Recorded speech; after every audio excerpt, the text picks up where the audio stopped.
Dimulai recording. Okay. Bismillahirrahmanirrahim. Assalamualaikum warahmatullahi wabarakatuh. Waalaikumsalam warahmatullahi wabarakatuh. Alhamdulillahirabbil alamin. Wa bihi nasta'inu ala umuri dunya waddin. Wassalatu wassalamu ala asrofil anbiya'i wal mursalin wa ala alihi wa sahbihi ajmain amma ba'du. Asyhadu alla ilaha illallah wa asyhadu anna Muhammadan abduhu wa rasuluh. Rabbi shrah li sadri wa yassir li amri wahlul 'uqdatam min lisani yafqahu qawli amma ba'du. Yang terhormat dan yang kami hormati Ustadz Haji Ahmad Arif Rifan SHI MSI, matur nuwun Ustadz, sudah berkenan untuk bisa hadir kembali di Yom Sabtu pagi pengajian Ngadem Keati. Ini adalah kali yang kedua Ustadz Ahmad Arif Rifan bisa hadir di Yom Sabtu pagi yang ini. Yang kedua yang kami hormati Bapak-bapak, Ibu-ibu, teman-teman jamaah Jomiyah Ngadem Keati yang insya Allah pagi hari ini dirahmati Allah. Kami ucapkan terima kasih banyak atas kehadirannya di Yom Sabtu pagi pada pagi hari ini. Alhamdulillahirabbil alamin, puji syukur kita panjatkan kehadirat Allah Subhanahu wa taala atas segala limpahan rahmat, taufik, hidayah dan inayahnya. Maka pada pagi hari ini kita diberikan nikmat sehat, nikmat sempat, diberikan keberkahan, keselamatan, sehingga bisa bersilaturahmi di dalam Yom Sabtu pagi pengajian Ngadem Keati.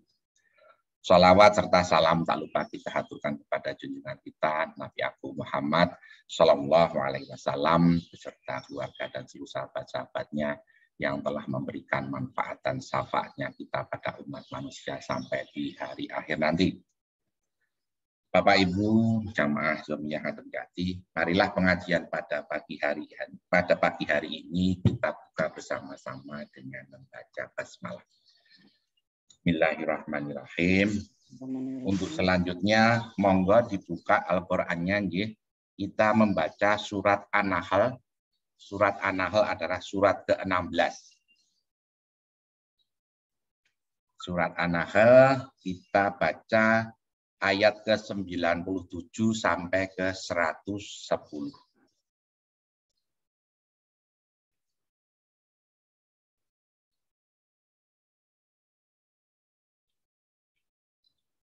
Surat An-Nahl surat ke-16 ayatnya 97 sampai 110.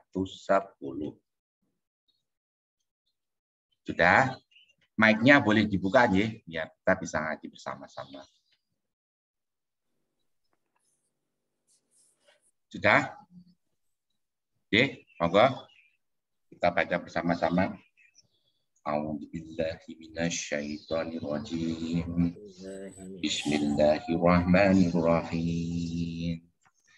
Man 'amila shalihan min dzakarin aw unsa wa huwa mu'minun falanuhyiyannahu hayatan thayyibah wa lanas'alibannahum ajrahum bi ahsani ma kanu ya'malun.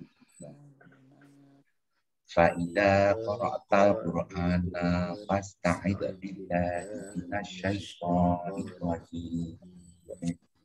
Innahu laisa lahu sultanun 'alal ladzina amanu wa 'ala rabbihim yatawakkalun. Innama sultanuhu 'alal ladzina yatawallawnahu wal ladzina hum bihi musyrikun. Wa idza badalna ayatan makana ayah wallahu a'lamu bima yunazzilu qalu nama anta muftar bal aksaruhum la ya'lamun.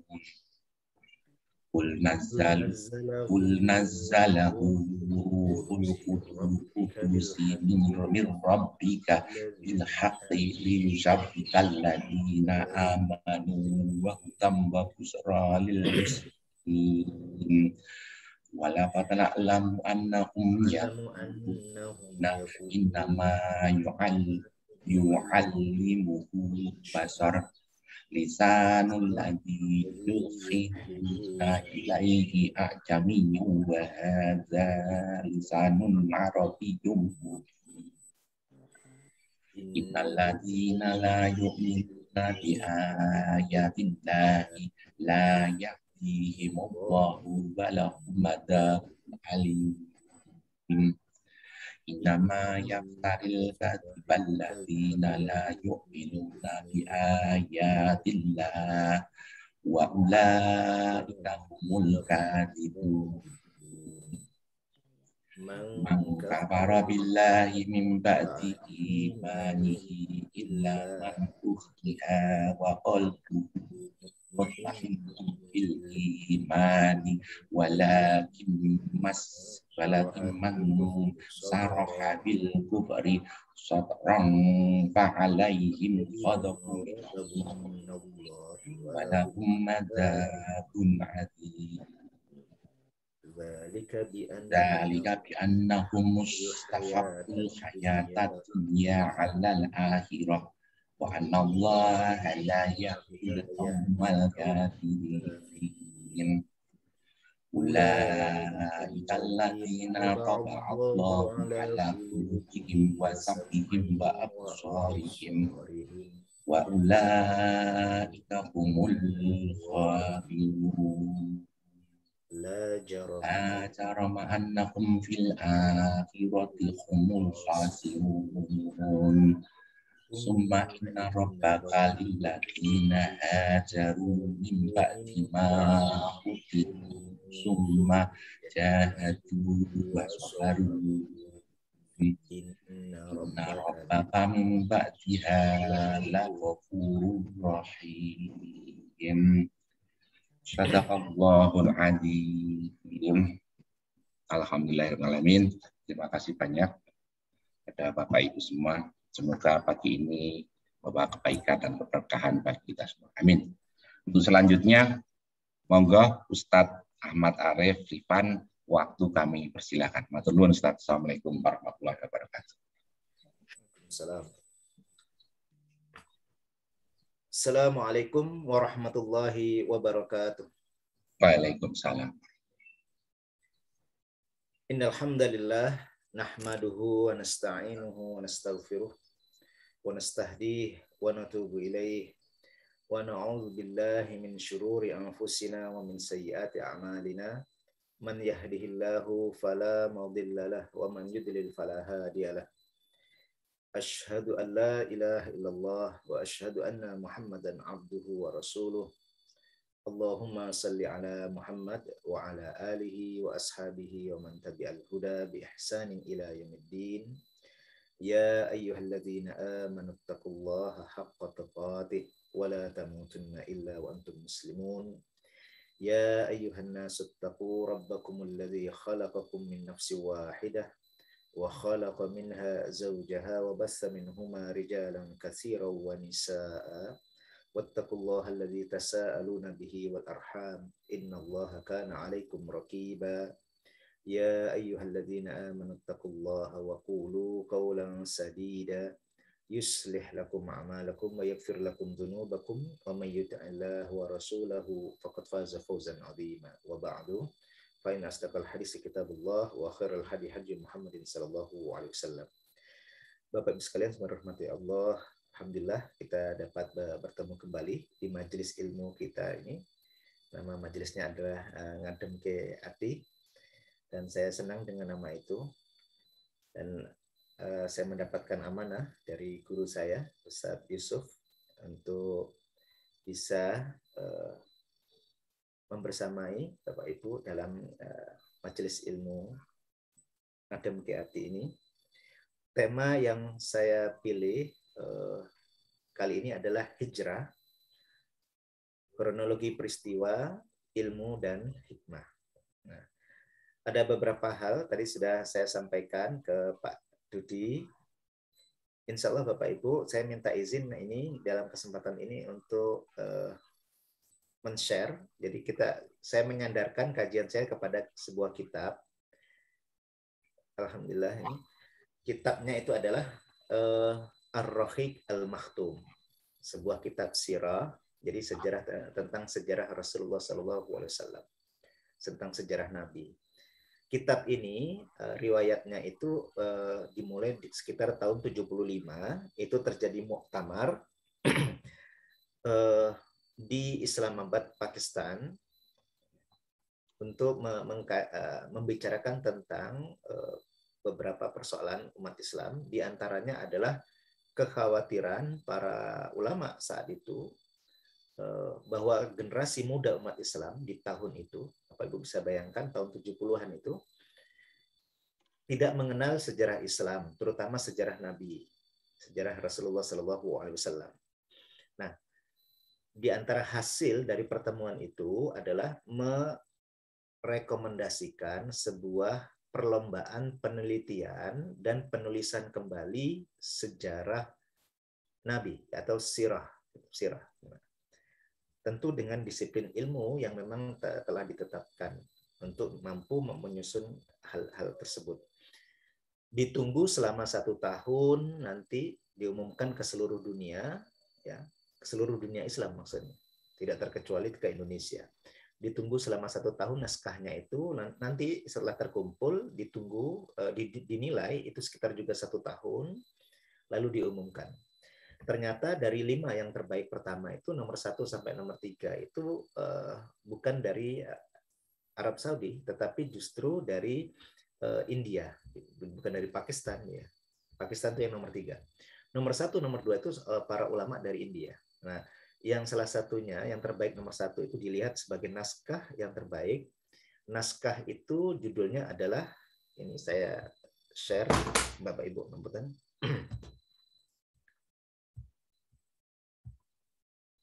Nah, ini nama kitabnya.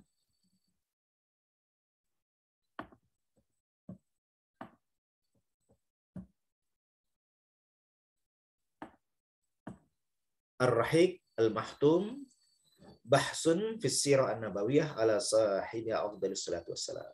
Nah,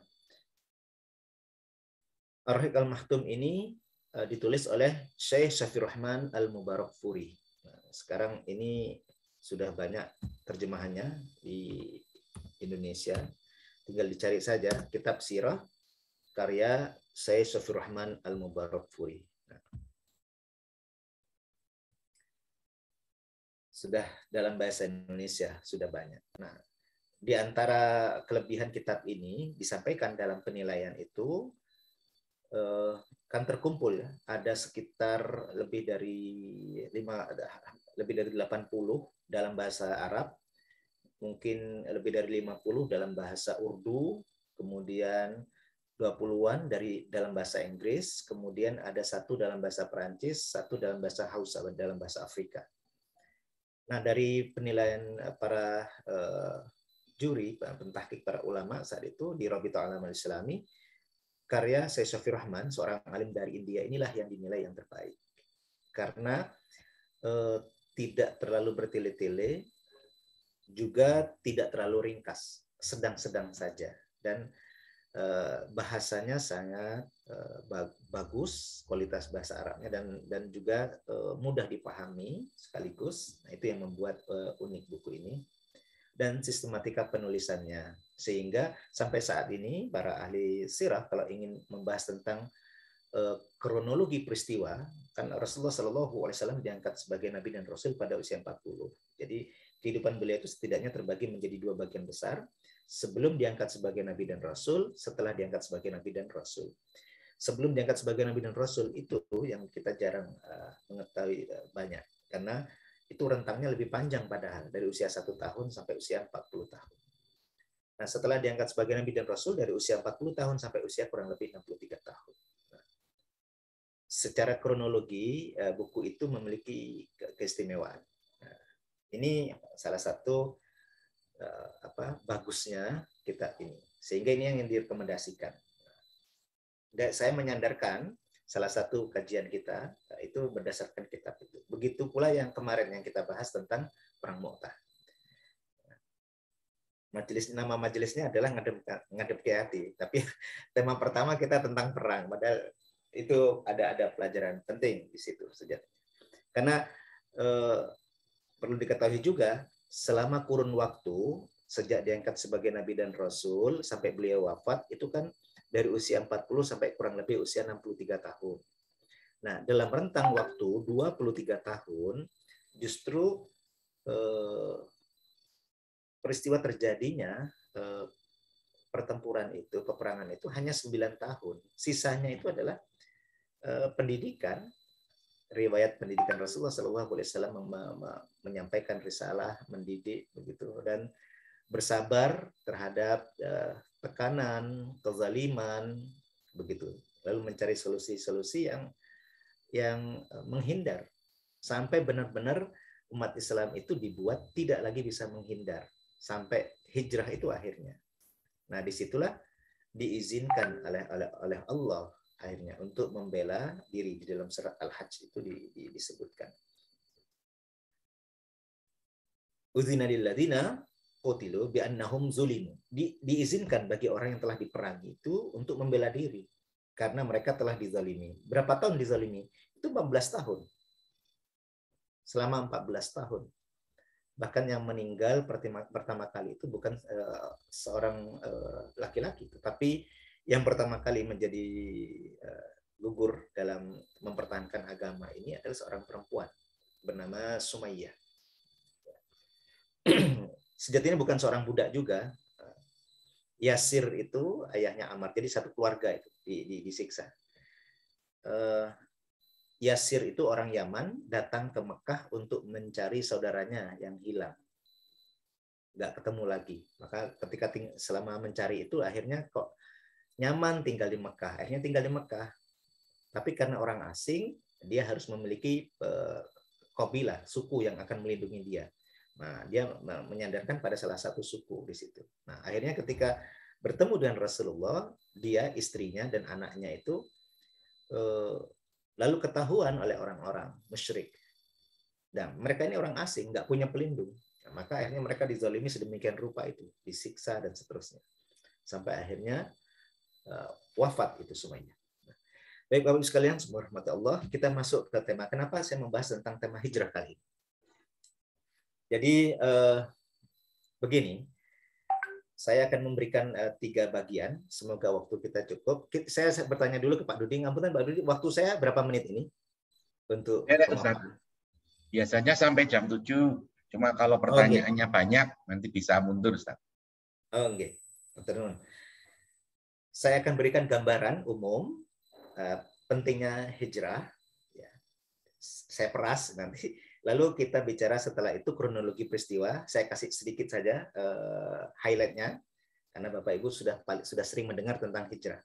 Kemudian baru kita bicara tentang ilmu dan hikmah. Nah, ketika membicarakan hijrah sebagai ilmu dan hikmah itu, saya menyandarkan tidak lagi kepada kitab Ar-Rahiq Al-Mahtum. Saya menyandarkan kepada salah satu karya Dr. Majid Irsan Al-Kilani, seorang pakar pendidikan dan pakar sejarah dari Triple IT. Ya. Yang berjudul Al-Ummah Al-Muslimah, umat Islam gitu ya. Nah, jadi salah satu unsur pembentuk, ada sebab di situ, salah satu unsur pembentuk peradaban Islam itu adalah hijrah. Nah, tadi sudah sempat ngobrol tadi kurang lebih 15 menit kali Pak Dudi, bahwa hijrah itu kalau dilihat dari peristiwanya mungkin selesai kita bicarakan 1 jam. Tetapi kalau melihat dari yang diuraikan oleh Rasulullah dalam berbagai kesempatan, maka hijrah itu sebagai suatu sistem. Hijrah itu ada skala individu, ada skala keluarga, ada dalam skala umat. Maka saya ingin memberikan gambaran dulu, ringkasannya kira-kira. Bapak sekalian semua rahmati Allah, kita lihat pentingnya hijrah. Sebagai contoh adalah kenapa keputusan para sahabat menjadikan peristiwa hijrah itu begitu penting sampai menjadi penanda bagi kalender kita. Peristiwanya itu kan 17 tahun setelah peristiwa itu, atau sekitar 7 tahun setelah Rasulullah wafat.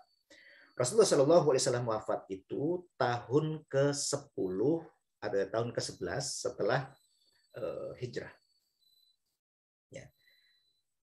Lalu yang memimpin umat setelah itu menggantikan Rasulullah itu adalah Abu Bakar Siddiq radhiyallahu anhu. Setelah Abu Bakar wafat digantikan oleh Umar bin Khattab radhiyallahu anhu.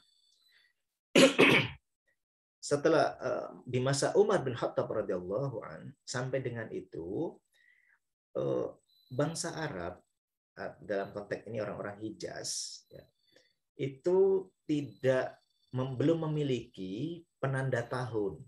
Mereka memiliki penanda hari, penanda bulan. Jadi punya bulan itu Muharram, Safar, Rabiul Awal, Rabiul Tsani, Jumadal Ula, Jumadal Tsani sampai Zulqa'dah, Zulhijjah. Itu punya mereka. Tetapi untuk tahunnya tidak punya. Belum punya. Disitulah terjadi peristiwa salah satu gubernur di wilayah bekas Kekaisaran Persia, Abu Musa al-Asy'ari radhiyallahu anhu, itu mengirim surat memberitahukan situasi administrasi di tempat dia memimpin di wilayah itu. Dia sebutkan dalam riwayat itu di antara redaksinya, ta'tina min amiril mu'minin kutub walam nadri ala ayyin na'man. Datang sampai kepada kami itu beberapa dokumen dari Amirul Mukminin, tentu yang dimaksud di sini adalah Umar bin Khattab. Tapi kami nggak tahu bagaimana memperlakukannya. Waqad qara'na kitaban mahallahu sya'ban fala nadri ahwal ladzi nahnu fi am al-madi. Kami membaca satu dokumen itu tertulis bulan Sya'ban, tapi kami nggak tahu itu Sya'ban yang mana. Sya'ban tahun ini atau tahun yang lalu. Alladzi nahnu fi am al-madi. Tahun ini atau yang lalu. Nah, maka dia mengajukanlah permohonan agar ada penanda tahunnya. Makanya harus dimulai, harus segera ada. Nah, disitulah lalu Pak Umar bin Khattab radhiyallahu anhu diriwayatkan di dalam Fathul Bari juga dikisahkan ini, dikumpulkanlah para sahabat yang masih tersisa di Madinah, para sahabat yang utama untuk bermusyawarah. Maka muncul ada beberapa peristiwa yang ingin dijadikan sebagai penanda. Pertama, kelahiran Rasulullah. Kemudian ada yang mengusulkan diangkatnya Rasulullah sebagai Nabi dan Rasul. Kemudian yang ketiga, wafatnya Rasulullah. Dan yang keempat itu adalah peristiwa hijrah. Ada yang dalam satu riwayat menyebutkan bahwa usulan tentang hijrah itu adalah usulan yang kedua. Setelah tentang yang dijadikan penandanya itu adalah lahirnya Rasulullah atau diangkatnya sebagai Nabi dan Rasul. Akhirnya dipilih hijrah. Itu ada beberapa alasan, nanti kalau diceritakan sendiri panjang. Nah, akhirnya dipilih hijrah. Ucapan Umar bin Khattab saat itu sebagai ringkasan. Al-hijrah farraqat bainal haqqi wal batil. Salah satu yang masyhur dari ucapan Umar bin Khattab ketika memilih peristiwa hijrah sebagai penanda, karena dikatakan peristiwa hijrah itu menjadi momentum penanda yang hak dan yang batil. Karena memang benar Rasulullah SAW dan kaum muslimin setelah hijrah situasi dan kondisinya memang benar-benar berubah. Dari yang begitu lemah, tidak dapat beribadah secara bebas, setelah hijrah dapat beribadah secara bebas. Sebelum hijrah tidak bisa membuat tempat ibadah sendiri. Akhirnya setelah hijrah bisa membangun masjid. Sebelum hijrah tidak bisa beraktivitas ekonomi itu secara bebas, tidak bisa. Tetapi setelah hijrah bisa beraktivitas ekonomi secara bebas, bahkan mendirikan pasar sendiri. Kurang dari 2 tahun dapat mengalahkan 7 pasar milik orang-orang Madinah, terutama orang-orang Yahudi. Di mana di pasar Islam itu sudah tidak boleh ada riba jual beli tidak boleh, riba dalam hutang piutang tidak boleh. Sehingga dalam kurang dari 2 tahun itu mengalahkan 7 pasar yang ada. Bahkan pasar yang terkuat itu adalah pasarnya orang Bani Qainuqa dari Yahudi. Itu mereka itu pengrajin emas. juga pengelola logam. Maka mereka paling banyak senjatanya. Tapi itu pun kalah oleh pasar umat Islam. Di antara tokoh di pasar itu ya Abdurrahman bin Auf salah satu radhiyallahu anhu. Nah, ini gambarannya. Nah, akhirnya ringkasnya tahun di mana Rasulullah Shallallahu Alaihi Wasallam hijrah, maka tahun itu dijadikan tahun pertama, tahun ke-1. Bulan Muharramnya dijadikan bulan ke-1. Hari tanggal 1-nya di bulan Muharram itu dijadikan sebagai tanggal 1-nya. Jadi tanggal 1 Muharram, tanggal 1 bulan Muharram, tahun di mana Rasulullah Shallallahu Alaihi Wasallam hijrah, yang secara Masehi itu bertepatan dengan tahun ke-622 Masehi, Romawi, Gregorian. Nah, disitulah titik tolak penghitungan kalender kita. Sehingga sejatinya penamaan Hijriyah itu karena peristiwa hijrah itu dijadikan baseline-nya, titik tolaknya. Nah, dan itu akan menjadi selalu ingatan kita. Setiap kita melihat kalender kita akan terhubung dengan peristiwa hijrah itu secara tidak langsung. Nah, apa kelebihan peristiwa hijrah? Itulah nanti ketika kita akan membahas sebagai ilmu dan hikmah. Tapi saya ingin bicara dulu tentang kronologi peristiwanya. Nah, kapan terjadi hijrah? Nah, kita akan menggunakan perspektif lain dalam membahasakan waktunya. Hijrahnya Rasulullah Shallallahu Alaihi Wasallam itu terjadi di tahun ke-14 setelah kenabian. Nah, itu bertepatan dengan tahun 622 Masehi. Kalau tepatnya itu saya sebutkan ya, itu terjadi di Mekah. Rasulullah Shallallahu Alaihi Wasallam itu meninggalkan kota Mekah karena kata hijrah itu dari kata akar kata hajaro yahjuru. Itu 3 huruf, ha, jim, dan ra. Hajaro itu artinya meninggalkan, memutus, ya. Itu arti kata hajar. Nah, Rasulullah Shallallahu Alaihi Wasallam sejatinya tidak di bulan Muharram. Peristiwanya itu terjadi di akhir bulan Safar, tepatnya tanggal 27 Safar tahun ke-14 setelah kenabian. Artinya ke-14 kenabian itu Rasulullah Shallallahu Alaihi Wasallam diangkat sebagai nabi dan rasul itu kan usia 40.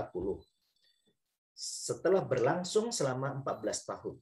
Jadi masuk tahun ke-14 baru 2 bulan setelah kenabian, Rasulullah SAW meninggalkan kota Mekah. Itu pun karena terpaksa.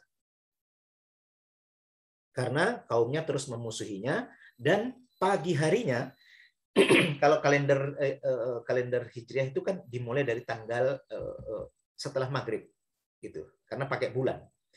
Kalau berdasarkan kalender Masehi, di pagi harinya, nah gitu, di pagi harinya itu bertepatan dengan tanggal 13 September 622 Masehi, Rasulullah Shallallahu Alaihi Wasallam ya, pagi harinya itu di Darun Nadwa, tempat parlemennya orang-orang musyrik itu, ya, pemimpin-pemimpin kabilah di kota Mekah itu sudah memutuskan karena Rasulullah Shallallahu Alaihi Wasallam tidak bisa dihentikan, tidak ada cara lain kecuali harus membunuh Rasulullah.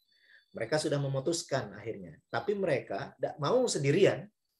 Mereka meminta bahwa setiap suku harus mengirim, setiap kabilah harus mengirim kesatriannya, agar kalau terjadi pembunuhan terhadap Rasulullah, dan Bani Hashim itu salah satu Bani Quraisy, keturunan Quraisy yang terkuat.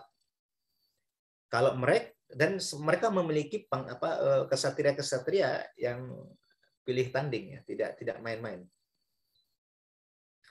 Itu akhirnya mereka meminta harus semuanya ikut terlibat dalam pembunuhan itu. Pagi harinya diputuskan begitu, Jibril alaihissalam, malaikat Jibril diperintahkan oleh Allah untuk memberitahukan kepada Rasulullah Shallallahu Alaihi Wasallam. Lalu Rasulullah Shallallahu Alaihi Wasallam diminta untuk meninggalkan kota Mekah. Itulah momentum hijrahnya. Diminta untuk meninggalkan kota Mekah sebelum tengah malam. Nah, sebelum tengah malam itulah, lalu di siang harinya, ya mereka orang musyrik tidak tahu bahwa Rasulullah SAW telah diberitahu oleh Allah melalui malaikat Jibril agar Rasulullah SAW menghindarkan rencana mereka itu. Caranya apa? Rasulullah harus keluar kota Makkah sebelum tengah malam. Maka Rasulullah di siang harinya, waktu zuhur, menemui Abu Bakar di rumahnya. Nah, di rumahnya itulah direncanakan Rasulullah hanya menyampaikan bahwa aku telah diperintahkan untuk hijrah. Nah, Abu Bakar menangkap, memberitahunya Rasulullah kepada dia, itu mengisyaratkan Rasulullah meminta agar dia menemaninya. Maka Rasulullah, dia bertanya, apakah maksudmu menyampaikan ini kepadaku, aku untuk menemanimu ya Rasulullah? Maka Rasulullah menjawab, benar. Nah, maka diputuskanlah nanti setelah malam, nanti setelah Isya, menjelang tengah malam itu, dia diminta untuk bersiap-siap karena Rasulullah SAW akan mendatangi Abu Bakar nanti, dan dari rumah Abu Bakar itulah lalu Rasulullah SAW akan keluar keluar dari kota Makkah. Nah, tibalah waktu itu, ini ceritanya panjang ya, dikepung dan seterusnya. Akhirnya Rasulullah SAW diselamatkan oleh Allah. Padahal saat itu Abu Jahal itu sudah sesumbar bahwa kali ini tidak akan lepas Rasulullah itu. Nah, Rasulullah SAW berhasil lepas karena pertolongan Allah. Lalu sampai ke rumah Abu Bakar, lalu dari pintu belakang terus keluar dari kota Mekah, tetapi tidak menuju ke kota Madinah.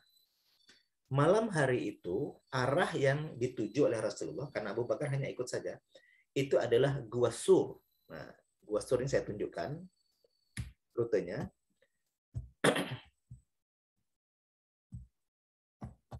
Bapak sekalian rahmati Allah, ini peta hijrah dalam sejarah Islam. Saya gambarkan peta pertama ini kan Mekah ke Uksum atau Aksum. Ini kan Jazirah Arab. Seberangnya ini kan Afrika. Karena hijrah itu sejatinya, hijrah dari Mekah ke Madinah itu adalah hijrah yang ketiga. Sebelumnya itu adalah hijrah ke Afrika. Itu 2 kali. Nah, ini letaknya. Saya tunjukkan, ini salah satu Habasyah, negeri Habasyah. Sisa-sisa peninggalan kota Uksum. Ya. Nah, ini urutannya. Jadi Rasulullah SAW itu tidak melalui jalur utama, tapi zigzag. Ya. Nah, tapi sebelum menuju ke Madinah, ini kan kota Mekah, Madinah. Ini selatan dari posisinya, ini berada di selatan, ini berada di utara. Seharusnya ke arah utara. Tapi Rasulullah SAW justru menuju ke selatan. Kemana? Ini ke Jabal Sur. Jabal Sur ini jaraknya. Ini kalau ini Ka'bah, Rasulullah itu tidak ke selatan, tidak ke atas sana, tidak menuju ke utara. Tapi justru keluar dari kota Mekah, justru mengambil posisi ke selatan, ke arah Yaman. Ini Bapak Ibu yang sudah pernah haji, pernah umroh, pasti ingat-ingat ini posisinya.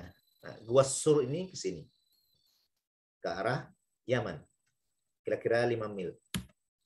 Sekarang posisinya seperti ini gambarannya. Bisa dibayangkan 1443 tahun yang lalu.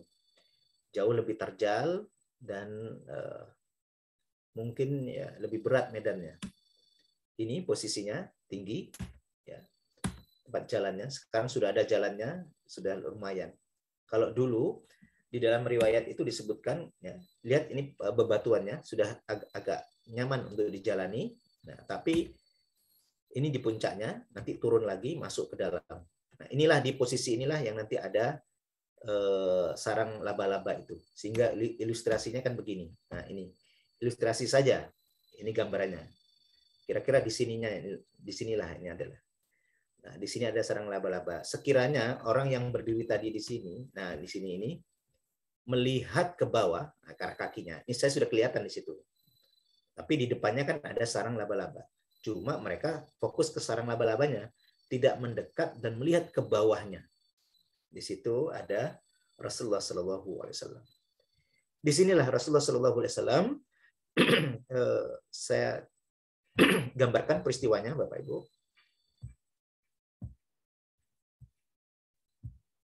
di dalam kitab Ar-Rahiq Al-Mahtum, ya.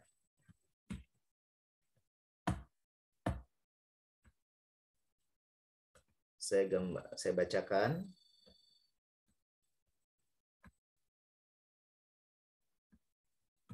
Minadar ilal ghari. Minadar ilal ghari. Dari tempat tinggal sampai ke gua. Ghada Rasulullah sallallahu alaihi wasallam baitahu fi lailah. Ini 27 min syahri Safar sanah 14 minan nubuwah. Meninggalkan pada Sabi' wal Ashrin, jadi tanggal ke-27 dari bulan Safar tahun 14 setelah kenabian. Al-Muwafiq bitarikh, ya ini 13 September. Kita menyebutnya Salis Ashar September sana tahun 622 Miladiyah. Wa ata ila dari rafiqihi wa amana nasu alaihi fi dia datang kepada Rasulullah datang ke rumah sahabatnya, yakni Abu Bakar. Dia itu orang yang paling dia percaya tentang persahabatan dan hartanya. Ya.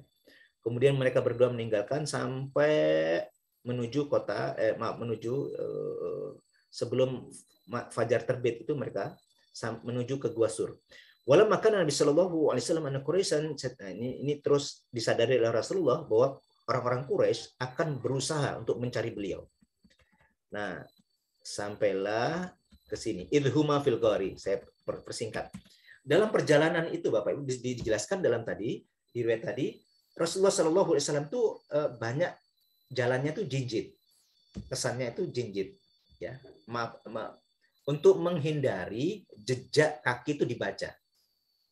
Karena setelah 2 hari itu para pelacak jejak itu akhirnya menemukan ada jejak menuju Gua Sur. Makanya ada yang sampai tiba di Gua Sur itu. Tapi nggak melihat itu di dalam itu ada karena ada laba-laba. Karena nggak mungkin ya. Kalau sudah ada laba-laba, ada mungkin ada orang masuk di situ. Pasti sarang laba-labanya rusak kan harusnya. Nah, Rasulullah Shallallahu Alaihi Wasallam yang jelas ketika tiba di Gua Sur kakinya itu sudah cedera sehingga digotong oleh Abu Bakar. Walamma intahaya ilal ghari qala Abu Bakar. Nah, ketika sampai kepada gua itu Abu Bakar berkata, "Wallahi la tadkhulu hatta adkhula qabla." Ya Rasulullah, kamu jangan masuk dulu sampai aku masuk ke gua itu. Fa in kana fihi syai' asabani duna. Kalau di situ ada sesuatu di gua itu, biar aku saja yang kena, jangan sampai engkau yang kena. Fadakhala fakasa, dimasuklah itu Abu Bakar. Dilihat itu. Ternyata fawajada fi janibihi saqban. Banyak lubang di situ. Maka dia merobek kainnya. Satu lubang ditutup, satu lubang ditutup, sampai tersisa 2 lubang. Fabaqiya minha isnani. Nah, karena nggak ada lagi kain bisa dirobek, nanti kalau dirobek semua bajunya dia nggak pakai baju. Akhirnya ditutuplah lubang itu dengan kakinya. Nah, setelah lubang itu ditutup dengan kakinya, kalau di padang pasir Bapak Ibu, setiap lubang, ada lubang apapun nggak bisa dianggap remeh. Pasti ada makhluknya di situ. Akhirnya lubang itu ditutup dengan kakinya. Nah, setelah itu diperintahkan Rasulullah Shallallahu Alaihi Wasallam masuk. Summa qala li Rasulillah sallallahu alaihi wasallam, udkhul, masuk ya Rasulullah. Fadakhala Rasulullah sallallahu alaihi wasallam wa wada'a ra'sahu fi hijrihi wa nama. Rasulullah saking keletihan itu lalu masuk dan menyandarkan kepalanya itu di kaki. Jadi kakinya Abu Bakar itu dijadikan alat bantal. Kecapean. Nah, akhirnya Rasulullah sallallahu alaihi wasallam tertidur. Nah, saat Rasulullah Shallallahu Alaihi Wasallam itu tertidur, ternyata 2 lubang yang dia tutup pakai kaki, ya, di situ. Faladagha Abu Bakar fi rijlihi minal hajar, walam yataharrak. Nah, ternyata kakinya itu digigit oleh hewan yang ada di dalam lubang itu. Apa yang menggigit ya kita tidak tahu. Kalau dalam riwayat ada yang menyebutkan itu ular, ada yang menyebutkan isi lubang itu bisa kalajengking atau hewan yang lain, seranggakah ya. Hanya disebutkan bahwa dia digigit oleh sesuatu yang ada di dalam lubang itu. Walam yataharrak mahafatan ayyantabiha Rasulullah SAW. Dia gak mau menggerakkan kakinya itu, khawatir nanti Rasulullah terbangun. Menahan gigitan itu, Abu Bakar itu sampai menetes air matanya, Bapak Ibu. Sampai menetes air matanya. Nah, air matanya itulah yang mengenai wajah Rasulullah. Maka di sini disebutkan, fasaqatat dumu'uhu ala wajhi Rasulillah sallallahu alaihi wasallam. Menetes tuh air matanya ke wajah Rasulullah. Terbangunlah Rasulullah kaget. Malaka ya Abu Bakar? Ada apa dengan kamu Abu Bakar? Maka Abu Bakar mengatakan, aku digigit ya Rasulullah. Aku digigit ya Rasulullah. Lalu Rasulullah Shallallahu Alaihi Wasallam, fadaka abi wa ummi. Ya, apa? Ayah dan ibuku sebagai istilahnya untuk mempertegas dia. Kenapa kamu lakukan ini? Wahai aku melakukan ini untuk melindungi ya Rasulullah gitu. Lalu Rasulullah Shallallahu Alaihi Wasallam di situ diriwayatkan meludahi kaki Abu Bakar yang tersengat itu, diludahi, fazaba ma yajidu, langsung hilang sakitnya. Itulah ini riwayat ini, nggak ada yang bisa meriwayatkan peristiwa ini kecuali Abu Bakar sendiri. Ya karena hanya berdua saat itu. Nanti kisah ini dikisahkan kepada anak-anaknya nanti mengisahkan Nabi kepada sahabat yang lain, nanti dari sahabat yang lain mengisahkan kepada murid-murid para sahabat, kepada tabi'in, dari tabi'in nanti kepada tabi'ut tabi'in, kemudian kepada generasi berikutnya. Secara riwayat, peristiwa ini adalah bagian dari hadis. Begitu. Nah, ini salah satu peristiwa detailnya, Bapak Ibu, yang saya gambarkan. Ringkasnya begini. Rasulullah Shallallahu Alaihi Wasallam kalau dilihat dari detail peristiwa hijrah itu menunjukkan bahwa Rasulullah Shallallahu Alaihi Wasallam itu membuat rencana. Dan kita hitung waktu tibanya Rasulullah Shallallahu Alaihi Wasallam di Madinah itu kurang lebih adalah berangkat itu tanggal 27 Safar. Tiba itu di Madinah tanggal 12 Rabiul Awal. Meskipun tanggal 8 itu sudah tiba di Kuba. Bapak Ibu kalau nama Kuba pasti ingat ya. Yang sudah haji, yang sudah umroh pasti ingat. Kuba itu kan salah satu masjid. Kalau kita mau ke Kuba pasti keluar dari Madinah naik mobil. Dulu jalan. Nah, di Kuba Rasulullah SAW itu sudah tiba di Kuba itu tanggal 8 Rabiul Awal. Bermalam atau beristirahat di situ selama 4 hari. Lalu melanjutkan kembali. Jadi itu tiba di hari Senin. Senin, Selasa, Rabu, Kamis istirahat Rasulullah di Kuba. Paginya hari Jumat Rasulullah SAW melanjutkan perjalanan sampai akhirnya tiba masuk kota Madinah itu di tanggal 12 Rabiul Awal di hari Jumat di kampung Bani Najjar. Kampung Bani Najjar itu adalah kampung kakek buyut Rasulullah. Kok bisa? Ya, karena Hashim itu kakek buyut Rasulullah itu pernah menikah di tahun dia wafat itu menikah di Yasrib.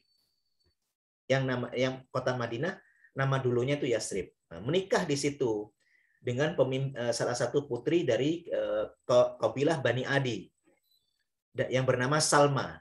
Menikah dengan Salma lalu melanjutkan perjalanan perdagangan itu ke Palestina dan meninggal di Gaza. Hashim inilah yang disebutkan sebagai nanti memiliki keturunan dan keturunannya itu disebut dengan Bani Hashim. Hashim itu nanti anak dari Hashim dan Salma di Madinah itu namanya Syaibah. Syaibah itulah yang nanti disebut dengan Abdul Muttalib. Abdul Muttalib itu adalah kakek Rasulullah. Jadi Abdul Muttalib nanti punya anak namanya Abdullah. Abdullah itu anak Abdul Muttalib. Abdul Muttalib anak Hashim. Makanya ada istilah Bani Hashim, Bani Abdul Muttalib. Salah satu anak Abdul Muttalib namanya Abdullah. Abdullah itu memiliki anak laki-laki bernama Muhammad. Itulah Muhammad Rasulullah SAW. Kalau di kitab Barzanji, urutan nama ini dibacakan secara nazm, seperti bait syair, begitu.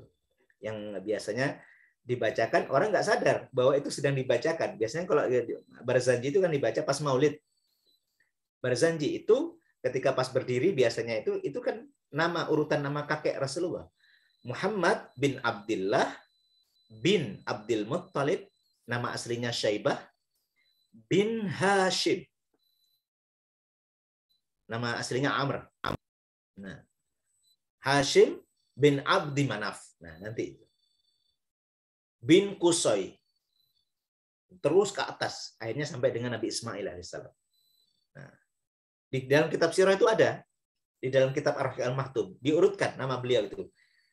Muhammad terus sampai kakek beliau, ya, kakek yang paling atas Ibrahim alaihissalam, terus sampai Nabi Adam.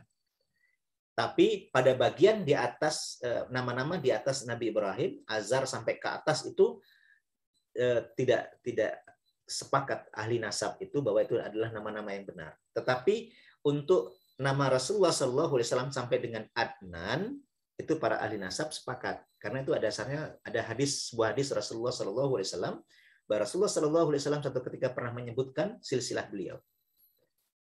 Kalau kita Bapak Ibu, kalau disuruh menyebutkan silsilah kita, paling sampai kakek saja paling jauh mungkin. Atau ada silsilah. Kalau ada yang punya terah-terah begitu biasanya ingat ya. Bahwa si fulan, anak siapa, dari siapa, anaknya siapa, terus ke atas sampai kakek buyut itu. Ya. Kalau di kita mungkin sudah ada kumpulan-kumpulan terah begitu. Nah, Bapak sekalian semoga Allah, itulah momentum perjalanan hijrah Rasulullah SAW. Jadi ketika ke Gua Sur itu tidak langsung lagi melanjutkan perjalanan. 3 malam bermalam di situ. Karena Rasulullah, menurut kebiasaan, orang Arab itu kalau mencari sesuatu, paling lama itu 3 hari. Kalau sudah lewat 3 hari, ya sudah, mereka sudah anggap, sudah nggak ketemu lagi.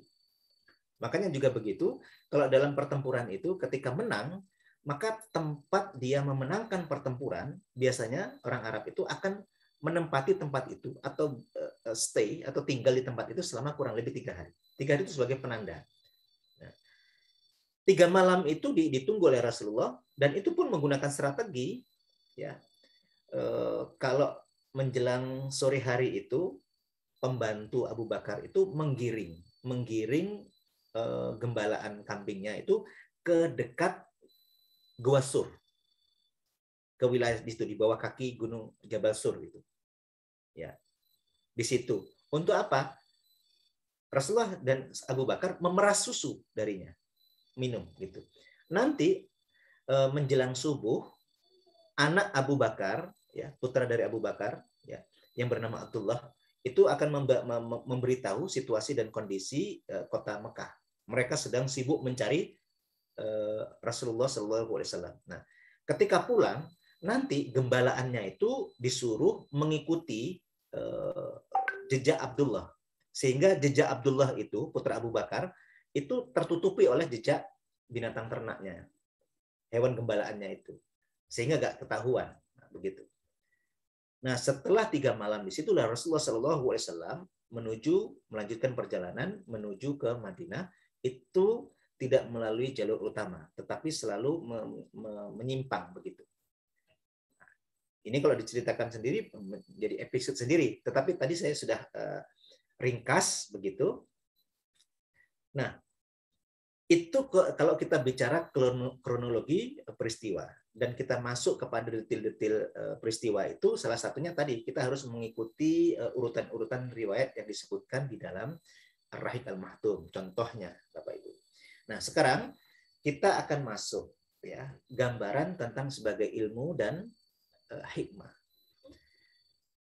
Bapak sekalian subhanahu Allah, Dr. Majid Irsan Al-Kilani dalam mengkaji tentang al-ummah al-muslimah, tentang faktor-faktor penguat umat ketika membahas ini, Maka salah satunya itu berbicara tentang hijrah.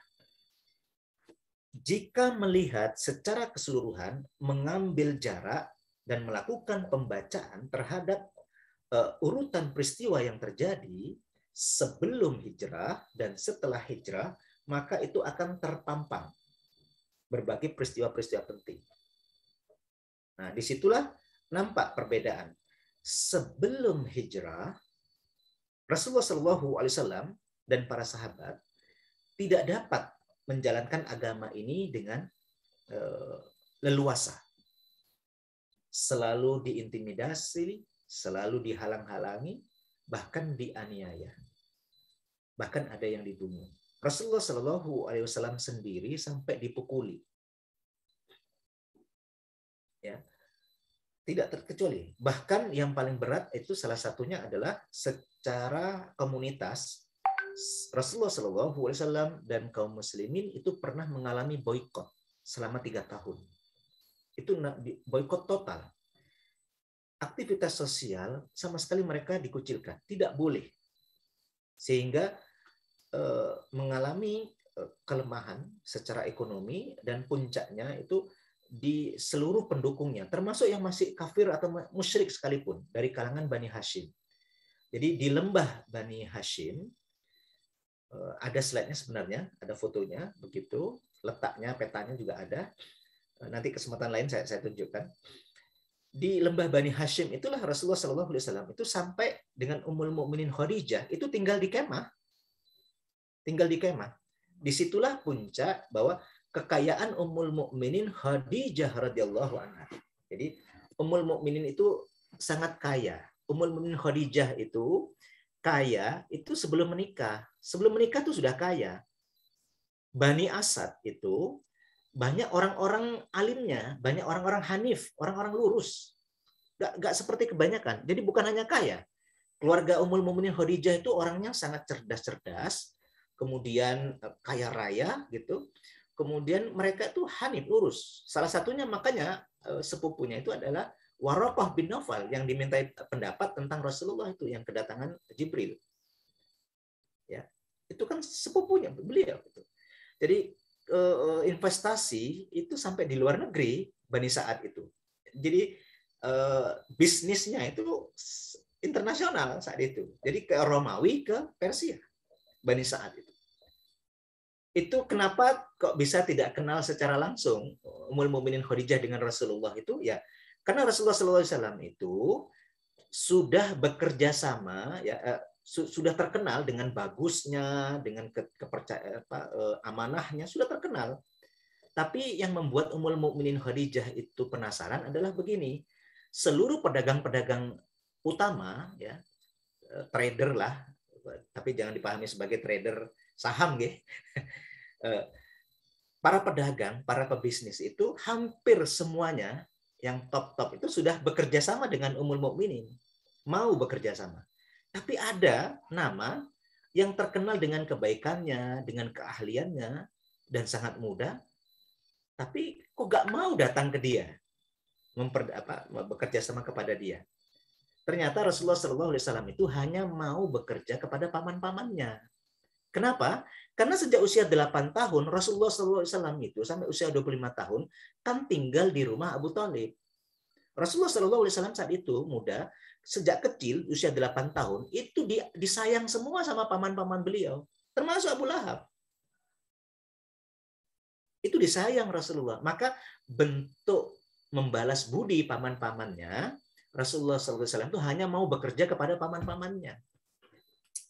Itu loh, Rasulullah SAW itu begitu empati, memiliki empati begitu. Nah, sampai musim sulit, itulah lalu Abu Thalib mengatakan, coba kamu bekerja sama Khadijah. Pasti ya, di waktu yang bersama, Khadijah sedang kepikiran Rasulullah. Ini orang kayaknya istimewa orang ini. Begitu. Nah, akhirnya ketemulah itu peristiwa itu. Rasulullah bersedia bekerja. Lalu Ummul Mukminin Khadijah mengirim seseorang untuk memata-matai itu. Gimana orang ini? Nah, di situ diceritakanlah itu ya, sama yang menemani Rasulullah SAW itu berdagang semakin suka Ummul Mukminin Khadijah itu. Lalu akhirnya melamar itu dan terjadilah pernikahannya itu. Nah, kekayaan Ummul Mukminin Khadijah itu habis saat diboikot. Karena apa? Untuk membiayai semuanya orang-orang yang diboikot itu, Ummul Mukminin gunakan itu kekayaannya. 3 tahun. Jadi kalau kita pernah mengalami istilahnya pembatasan ini, Pak Dudi, kan 2 tahun ini selama pandemi ini kan, ini orang-orang yang kuat harus mendukung orang-orang yang lemah ini kan. Nah, Ummul Mukminin itu sendirian. Ya, salah satu kekayaannya itu dihabiskan di masa itu saat diboikot itu. Habis. Nah, sehingga ya tidak benar-benar habis karena kira-kira dari yang begitu banyak sampai ya apa adanya begitu. Nah, di antaranya akhirnya menyebabkan Ummul Mukminin selama boikot itu jatuh sakit. Akibatnya itu setelah masa boikot itu berlalu kan, Ummul Mukminin juga akhirnya Ummul Mukminin Khadijah radhiyallahu anha wafat. Nah, itu momen yang sangat berat. Sebelum hijrah seperti itu. Nah, tetapi setelah hijrah itu berbeda, mulai berbeda. Bahkan kekuatan yang saya pernah sampaikan kepada di pertemuan yang pertama, setelah hijrah kualitas manusia-manusia Muslim itu diuji, bahkan diuji dengan pertempuran. Diuji dengan peperangan. Ngapunten Bapak Ibu yang mungkin yang mempelajari ekonomi ya, bisa menghitung saja. Kan pertempuran itu sejatinya benar-benar karena terdesak Rasulullah SAW. Karena setelah hijrah, 1 tahun pertama setelah hijrah, Rasulullah SAW itu masih dikirim utusan dari Mekah untuk menyatakan bahwa Rasulullah diberi peringatan jangan merasa aman karena kalian telah berada di Madinah. Karena kapan-kapan waktu mereka akan datang tiba-tiba dan akan membunuh Rasulullah di tempat tinggal Rasulullah.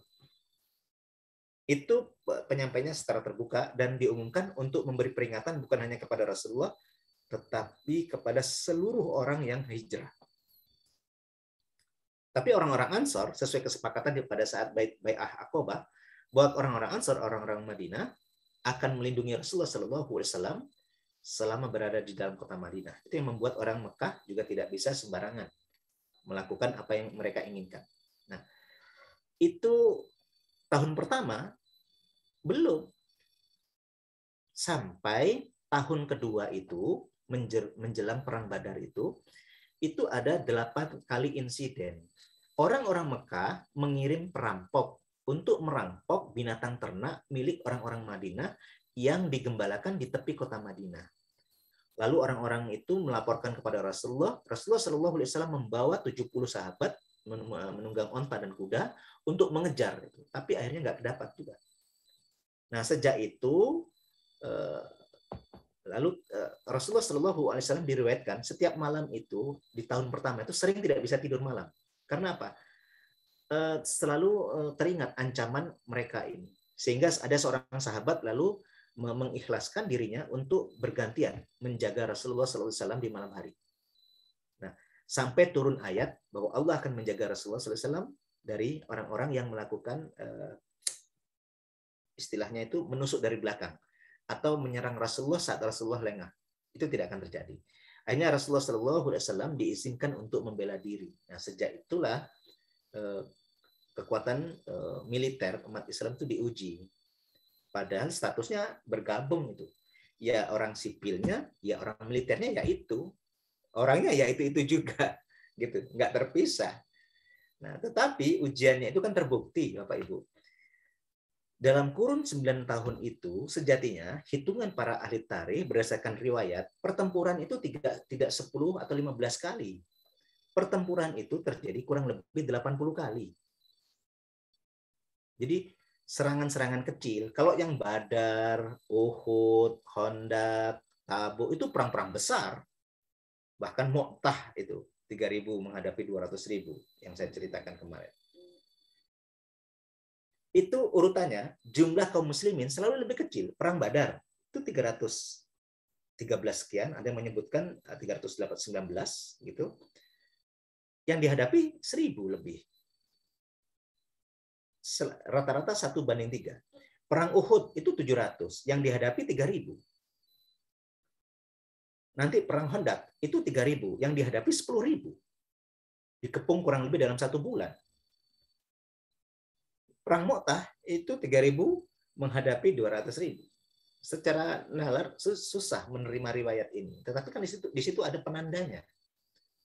Ada situsnya dan ada laporan sejarahnya itu. Tidak hanya dari pihak Islam, ada dari pihak Romawi, Bizantium.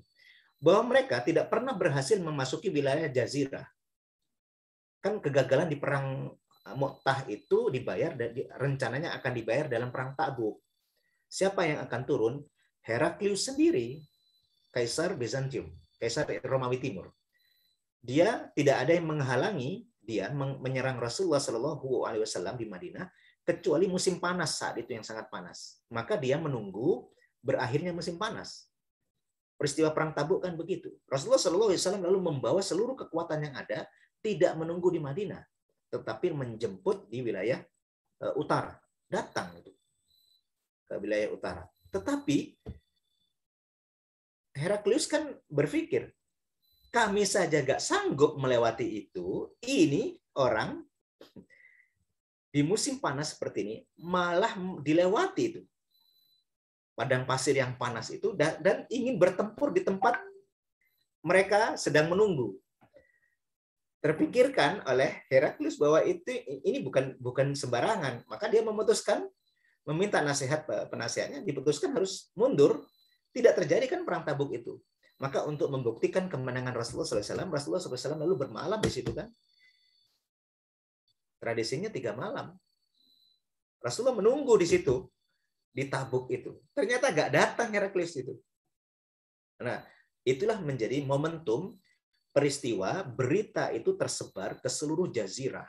Sehingga itulah menunjukkan kekuatan umat Islam saat itu. Dan tidak hanya itu, ada yang unik. Tahun berikutnya, ya ini ketika Rasulullah SAW sakit. Karena Tabuk itu perang yang terakhir. Rasulullah SAW ikuti. Ada lagi informasi dari pedagang-pedagang yang pulang dari utara bahwa Heraklius akan lagi menyerang lagi. Kali ini akan sungguh-sungguh menyerang. Nah, makanya lalu Rasulullah SAW mengirim pasukan. Ya. Uniknya Rasulullah SAW karena Rasulullah SAW dalam keadaan sakit, maka Rasulullah SAW menunjuk pemimpin pengganti beliau. Tapi uniknya yang ditunjuk itu bukan lagi sahabat-sahabat utama, bukan orang tua. Ada Umar bin Khattab, tidak ditunjuk. Ada Ali bin Abi Thalib, tidak ditunjuk. Ada Abu Bakar, tidak ditunjuk. Ada Khalid bin Walid, nggak ditunjuk. Nggak ditunjuk sebagai pemimpin. Yang ditunjuk sebagai pemimpin, sebagai panglima perang, justru seorang pemuda, anak Zaid bin Harisah, salah satu anak Zaid bin Harisah radhiyallahu an, salah satu panglima perang yang gugur dalam peristiwa Mu'tah. Siapa? Usamah bin Zaid. Usamah putranya Zaid bin Harisah radhiyallahu anhu. Usamah usianya saat itu sekitar 18 tahun, ditunjuk itu.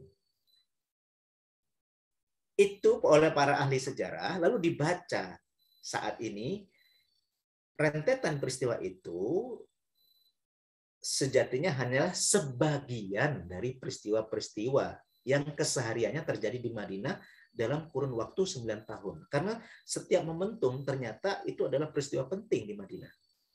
Jadi bagaimana pembelajaran, bagaimana pendidikan, bagaimana mengurus pertanian, karena pertanian cocok di Madinah. Bagaimana mengurus peternakan, bagaimana mengurus pasar, bagaimana mengurus orang yang belum mendapatkan pekerjaan, itu ada semuanya, Bapak Ibu.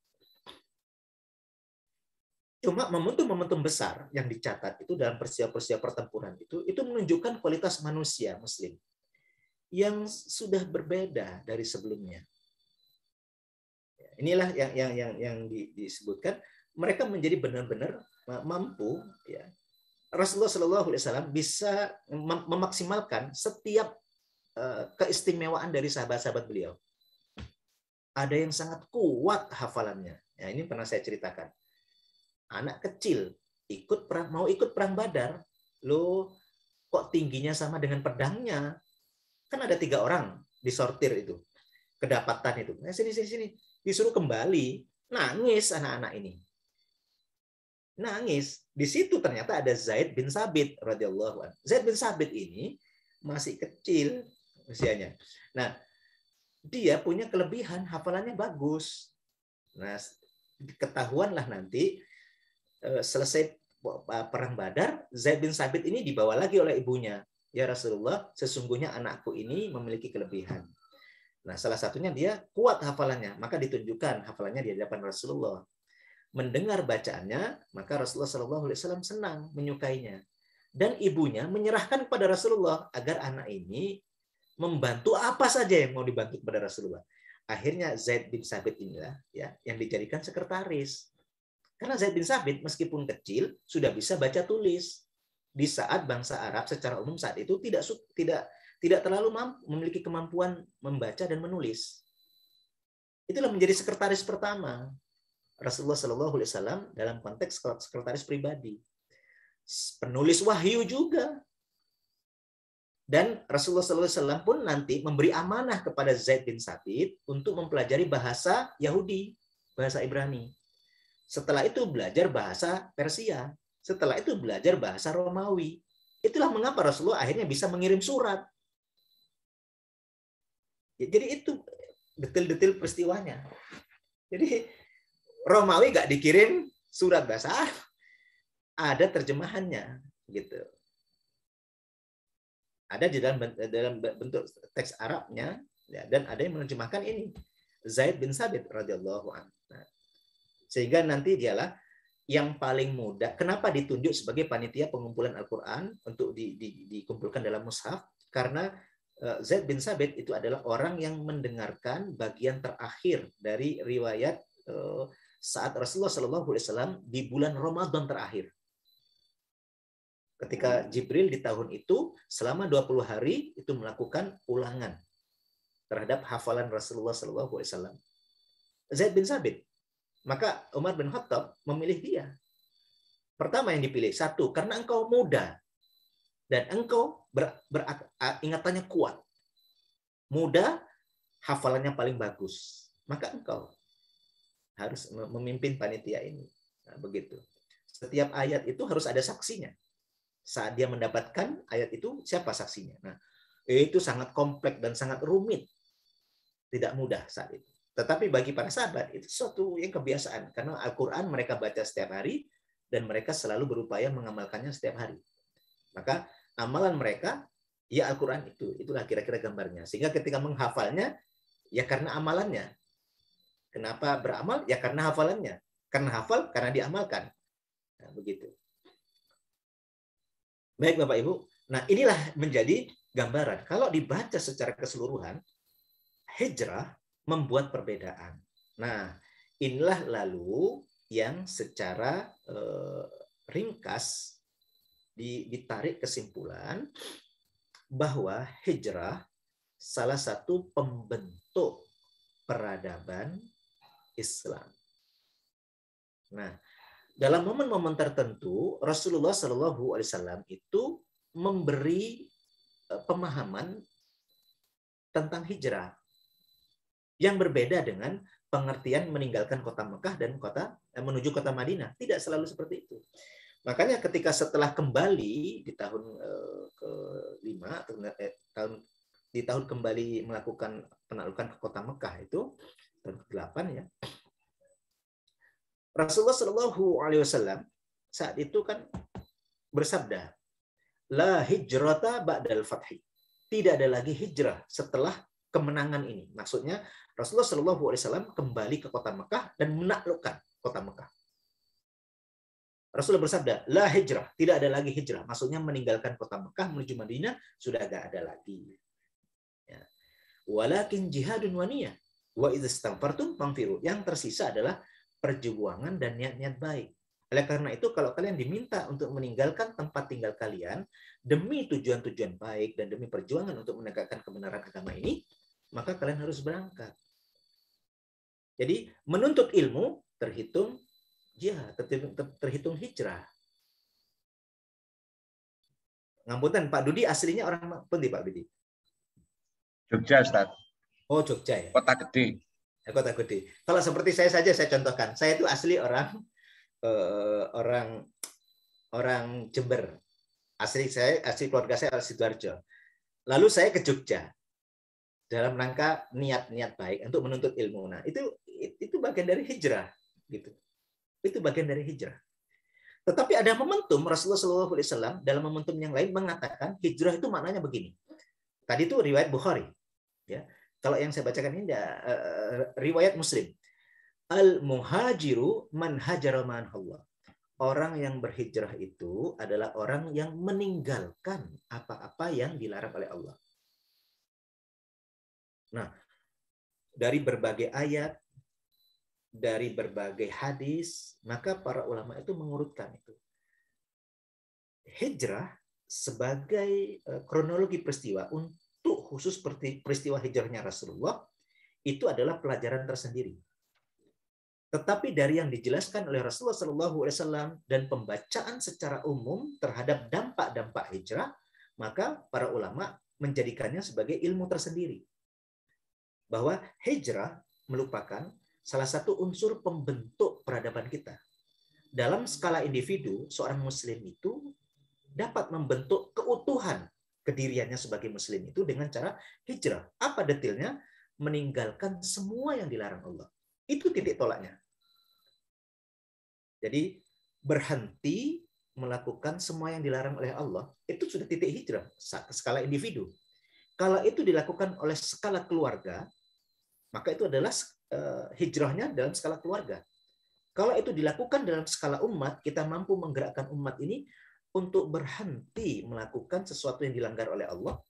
Kita ini kan sudah tahu mana yang dilanggar, mana yang dibolehkan, mana yang tidak boleh. Tapi kan kita masih kadang-kadang dengan sadar melanggar yang tidak boleh itu.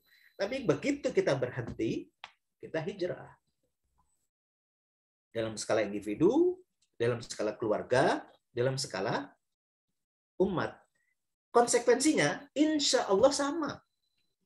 Kalau mampu melakukan itu, maka akan ditampakkan oleh Allah sesuai dengan tadi. Maka Bapak Ibu, tadi kita kan hari ini membaca surat An-Nahl. Surat yang terakhir itu kan 110. Bunyinya, summa inna rabbaka lilladzina hajaru min ba'di ma futinu summa jahadu wa sabaru inna rabbaka min ba'diha laghafurur rahim. Sesungguhnya Rabb kalian, kemudian Rabb kalian itu sesungguhnya akan menjadi pelindung bagi orang-orang yang berhijrah setelah mereka mengalami ujian, mengalami cobaan. Lalu mereka terus berjuang dan bersabar. Sesungguhnya Rabb kalian setelah itu adalah Maha Pengampun lagi Maha Penyayang. Salah satu gambarannya adalah apa yang terjadi pada generasi pertama umat ini. Setelah berhijrah, Allah karuniakan itu kekuatan demi kekuatan. Ya dengan ikhtiar tentunya. Dengan menjalani sunnatullah dalam kehidupan. Kalau ingin mendapatkan sesuatu, ya bekerja, ya berusaha, ya bersungguh-sungguh. Kalau ingin memenangkan, ya begitu. Itulah mengapa dalam Perang Khandaq, ya tidak menunggu saja. Ketika ada ikhtiar baru, Perang Khandaq membuat parit dalam sistem pertempuran tidak dikenal dalam bangsa Arab. Itu ada di dalam bangsa Persia. Tapi karena di tengah-tengah beliau itu ada sahabat Rasulullah bernama Salman Al-Farisi, karena dia orang Persia, maka dia mengusulkan, karena jumlah kita kecil ya Rasulullah, untuk berhadapan dengan pasukan yang besar, kita harus menggunakan sistem parit. Maka digalilah parit itu. Menggalinya saja itu bagian dari ikhtiar. Dan bukan parit itu bukan tanpa kelemahan, saking lebarnya untuk menghindari jangkauan kuda, parit itu akhirnya bisa diturunin. Maksudnya dilewatin, turun ke bawah begitu. Tapi oleh karena itu, sepanjang parit itu, ya, yang membentengi kota Madinah itu, saat ini paritnya sudah tertutup. Tapi itu ada bekas-bekasnya penandanya. Semoga Bapak Ibu yang sudah pernah haji atau umroh, pernah ditunjukkan itu tempatnya. Nah, di situ, para sahabat ini menunggu itu, jangan sampai mereka menuruni parit itu. Nah, begitu. Dan itu waktunya sempit. Makanya di antara menggali paritnya saja, mereka sudah menderita. Sudah luka-luka tangannya. Nah, gitu. Nah, ini menjadi pembelajaran secara keseluruhan. Sehingga inilah hikmahnya bagi kita. Hijrah tidak sekedar kronologi peristiwa.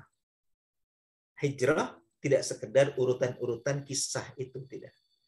Ada pesan-pesan Rasulullah SAW, sehingga kalau keseluruhan momentum ini kita lihat, ya, setelah peristiwa hijrah, kita akan mendapati isyarat, penanda.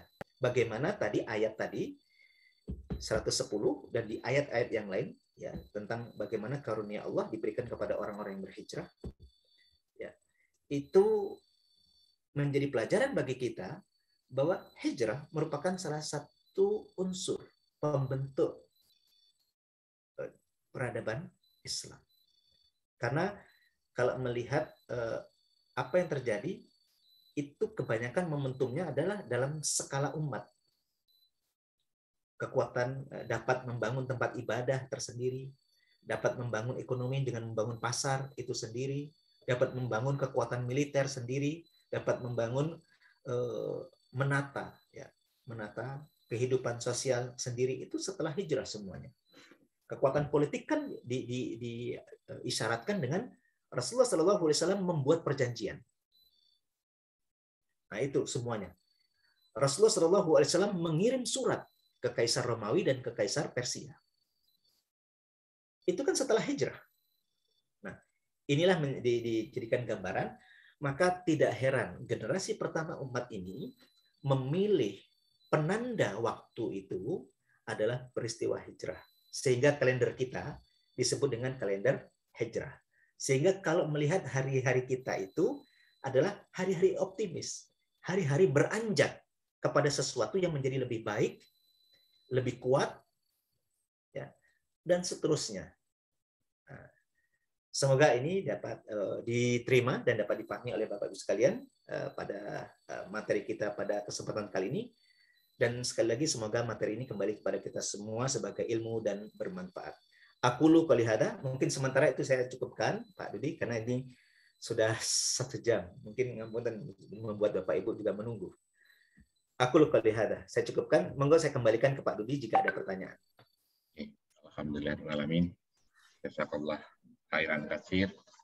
Terima kasih Ustadz Ahmad Arif Difan yang sudah memberikan tausiahnya pada pagi hari ini. Bagus banget Ustadz, detil gitu loh. Kalau kita dulu sering mendengar kisah-kisah Rasul ini waktu kita masih SD atau masih kecil itu kan nggak sedetail ini. Cuma kalau Ustadz Rifa ini kata orang mungkin namanya titis Ustadz. Sampai ke Masya Allah. Sekali lagi terima kasih Ustadz. Oke, sami-sami. Untuk selanjutnya, monggo kita buka sesi tanya jawab ya. Kalau ada yang mau bertanya, silahkan. Mas Grendi, bisa dibantu Mas Grendi? Oh, oke, siap. Monggo yang mau bertanya, Bapak-bapak, Ibu-ibu. Saya Mas Grendi. Oh, oke, langsung tunjuk tangan saja boleh, ya? Maaf, kameranya masih off. Saya tidak bertanya, Pak Ustadz, tetapi untuk materi topik hari ini sangat luar biasa. Saya cuma mau mengomentari topik yang dulu yang tentang perang itu. Nah, di awal Pak Ustadz mau cerita tentang perang, sebenarnya itu saya agak bagaimana begitu ya, Pak Ustadz? Karena kok kayak keras dan kejam gitu ya. Tetapi ternyata di akhir Pak Ustadz ceramah itu, ternyata saya ambil satu pelajaran bahwa pada saat perang itu atau pada saat masa itu para sahabat itu begitu bersungguh-sungguh dalam memperjuangkan agama. Bahkan di tubuh para sahabat itu ada yang sampai 80 luka begitu, Pak Ustadz. Sampai sebegitunya mereka berjuang, sehingga itu juga memotivasi saya itu bahwa hidup itu ya juga harus diisi dengan perjuangan seperti itu. Jadi itu saja tanggapan saya Pak Ustadz terkait topik yang sebelumnya. Topik yang ini juga bagus sekali. Matur nuwun. Mungkin saya tanggapi dulu yang ada di chat, Pak Dudi. Monggo. Langsung dat. Ngapunten Bapak Ibu. Jadi saya memang pertama kenapa memilih tema itu memang ada keinginan gambaran untuk memasuki sirah ini. Memang bagusnya mengkaji sirah ya dari awal begitu. Nggak apa-apa, dari kitab itu kita urutkan temanya begitu.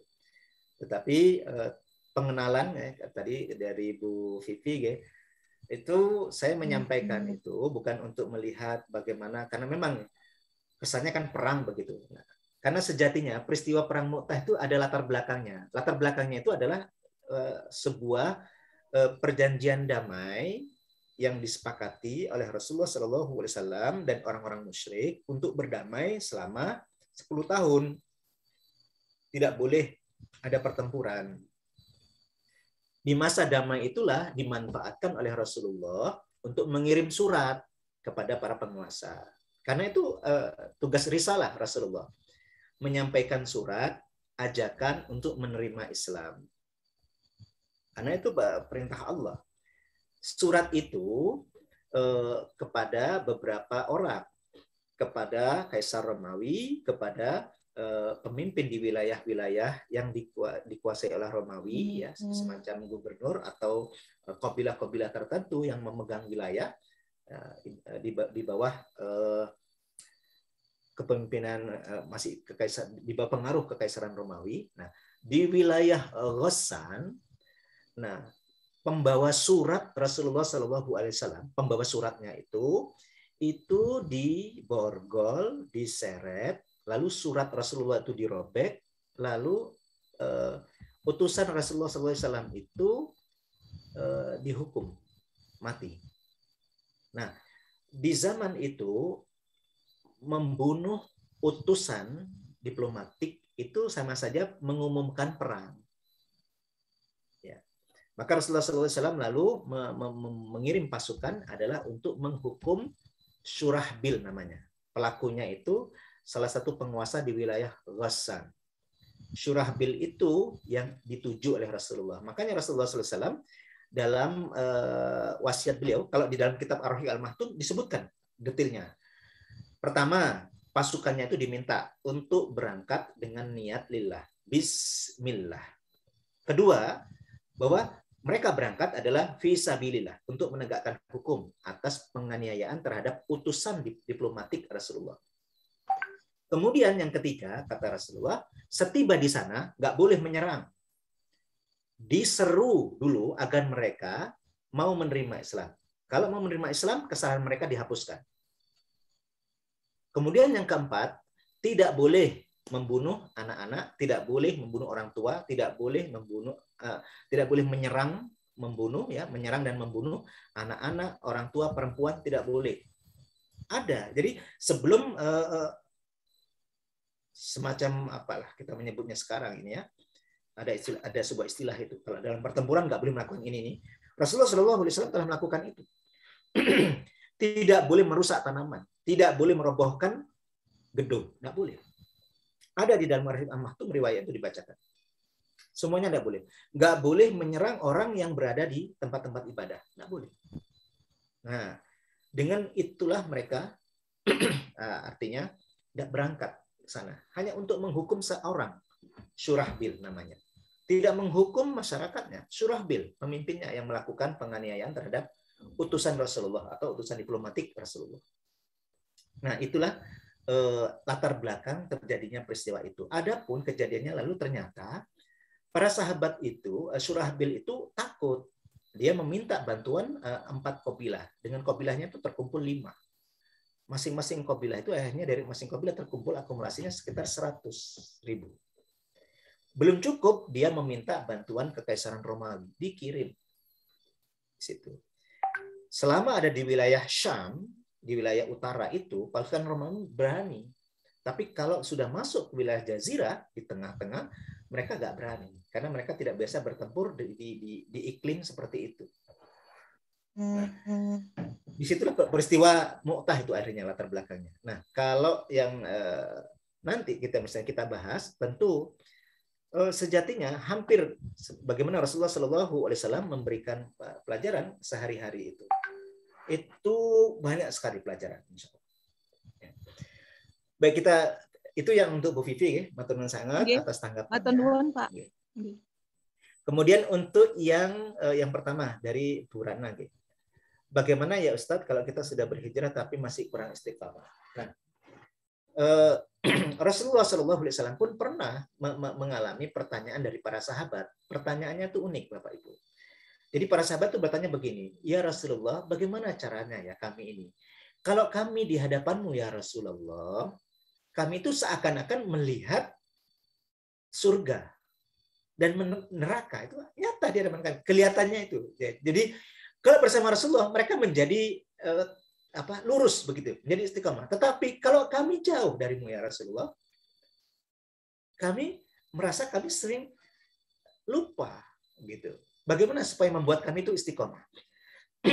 Maka Rasulullah SAW ternyata rumusnya sederhana. Jawaban beliau, andai saja kalian itu ketika berada jauh dariku, kalian itu mengingat.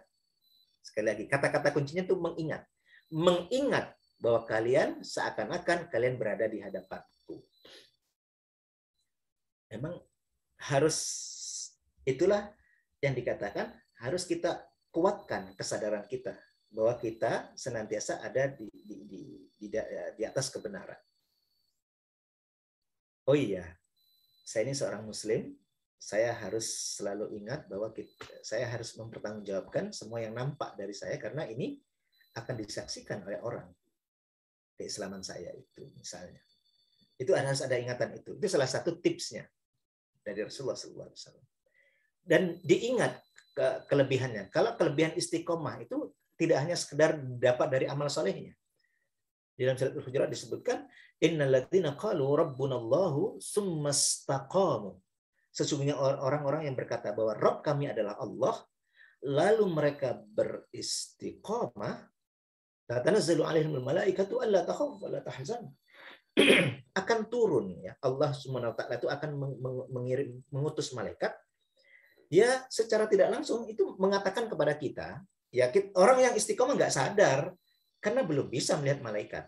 Tetapi oleh Allah dijelaskan, malaikat itu mengatakan kepada kita seakan-akan kita itu mendengar, Allah takhafu wa la tahzanu, nggak usah takut, nggak usah bersedih. Wa abshiru, selalulah gembira, selalulah optimis. Gembiralah kalian dengan berita gembira yang telah Allah janjikan untuk kalian di akhirat kelak. Bil jannati allati kuntum tu'an, dengan surga yang telah janjikan oleh Allah. Nah, itulah yang membuat insya Allah kita istiqomah. Ya, dengan mengingat fadilah keistiqomahan. Baik, makatan itu Bu Ratna yang bisa saya sampaikan. Ini semoga semua pertanyaan bisa saya jawab. Ternyata banyak sekali. Yang berikutnya tentang ketika Rasulullah SAW hijrah, bagaimana membawa keluarga ke Madinah, bagaimana rombongan kaum muhajirin hingga bertemu. Begini Bapak Ibu, Rasulullah SAW tidak bersama keluarga beliau. Keluarga beliau itu nanti sudah diatur, ya. Setelah tiba Rasulullah SAW di Madinah, nanti beberapa hari kemudian keluarga beliau itu menyusul. Saat itu ada istri beliau, ya, setelah sepeninggal Ummul Mukminin Khadijah, Rasulullah SAW itu pertama menikahi, setelah Ummul Mukminin Khadijah meninggal, Rasulullah itu menikahi seorang perempuan tua bernama Saudah binti Zam'ah radhiyallahu anha. Saudah binti Zam'ah itu tua. Usianya mungkin lebih tua 20 tahun dari Rasulullah. Rasulullah sudah tua saat itu. Saudah ini lebih tua lagi. Makanya, nah, istri kedua beliau itu ya itulah Ummul Mukminin Aisyah radhiyallahu anha. Aisyah radhiyallahu anha itu kalau riwayat yang kuat itu usianya bukan 9 tahun. Usianya itu sekitar 21 tahun. Karena riwayat yang menyatakan usia Rasulullah Ummul Mukminin menikah itu usianya itu 9 tahun, itu salah satu rawinya itu dia hanya meriwayatkan riwayat tentang usia ini setelah dia pindah ke Irak. Selama dia ada di Madinah, dia nggak pernah meriwayatkan itu. Maka Imam Malik, madhab Malik ya, Imam Malik itu menolak hadis itu. Nggak benar itu. Karena apa? Kakak dari Ummul Mukminin Aisyah saja itu meninggal di usia 100 tahun, meninggal di Madinah.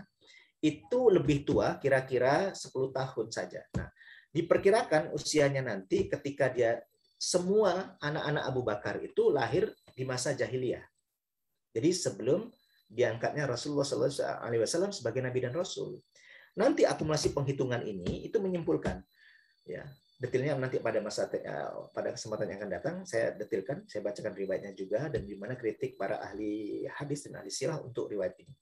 Hanya saja ini masyhur, nah, begitu. Nah, sehingga padahal yang kuat adalah pendapat ini. Termasuk nanti yang dipilih oleh pendapat Syekh Syafiur Rahman Al-Mubarakfuri, riwayat yang ini. Nah, tapi diluruskan oleh beberapa ahli siyar. Nah, ini yang saya sampaikan. Keluarga Rasulullah SAW itu nanti menyusul, nah, dan ada pelindungnya, begitu, dari kabilah mereka. Kalau Abu Bakar itu dari kabilah Bani Taim, nah, begitu. Jadi bagaimana mengkoordinir? Ada yang bersendiri, ada yang bersama-sama. Tetapi rasa aman itu ketika yang memimpin berangkat itu adalah Umar bin Khattab di antara momentum hijrah, karena yang lainnya itu diam-diam pasti ditangkap lagi oleh keluarganya. Tetapi kalau Umar bin Khattab, dia mengumumkan bahwa dia akan hijrah. Maka dia umumkan, siapa yang mau menghalang-halangiku, dipersilahkan untuk menunggu di balik bukit itu. Maka disebutkan, siapa yang ingin menjadi yatim piatu, atau dia sampai menyebutkan begitu, dengan kata-kata seperti itu. Ya. Umar bin Khattab itu. Jadi tidak ada yang sendiri-sendiri, ada yang berkelompok, tetapi semuanya itu sebagian besarnya dihalang-halang. Maka seperti Utsman itu sampai mengalami ditangkap, digulung pakai tikar, digantung supaya gak kemana-mana. Nah, ini sampai mengalami itu. Tapi akhirnya semuanya berangsur-angsur bisa hijrah. Sampai ada cerita, ya, Bapak Ibu, bukan cerita, ini ada riwayat kasus seorang perempuan yang biasa menyapu di masjid itu, yang biasa menyapu di masjid Nabi. Nah, kenapa kok bisa sampai dia ada sampai di Madinah itu? Ya, karena itu ceritanya. Dia awalnya ikut pedagang begitu, lalu dia diperlakukan tidak adil, lalu dia disiksa. Dibiarkan setelah mengalami penyiksaan, nah, dia tidak memiliki tujuan lain kecuali akhirnya ke Madinah. Ada yang melalui momentum seperti itu, bermacam-macam peristiwanya. Dan karena apa? Tidak mudah itu. Karena waktu hijrah ke Habasyah saja, sudah sampai di Afrika itu, orang-orang Mekah itu mengirim utusan untuk menarik kembali rombongan itu agar bisa. Tapi kan Raja Najasyi meminta argumennya. Alasannya apa? Kenapa kok ini? Padahal ini sudah meminta perlindungan kepadaku. Aku memberikan perlindungan kepada mereka. Raja Najasyi sudah memberikan saat itu. Nah, begitu. Itu diminta kembali dan tidak berhasil. Gitu. Nah, ini apalagi yang cuma satu daratan. Yang sudah melewati lautan saja masih disusul. Apalagi yang satu daratan. Yang membuat mereka tidak bisa menyentuh ketika tiba di Madinah karena sudah ada perjanjian Rasulullah SAW dan orang-orang Madinah. Kalau Rasulullah SAW dan kaum muslimin sudah tiba di Madinah, maka orang-orang Ansar akan menjamin keamanannya. Nggak boleh ada yang mengganggu, termasuk orang-orang Quraisy. Nah, itu yang terjadi. Detailnya insya Allah pada momen lain kita sampaikan. Allahu a'lam bishawab. Kita lanjutkan ya.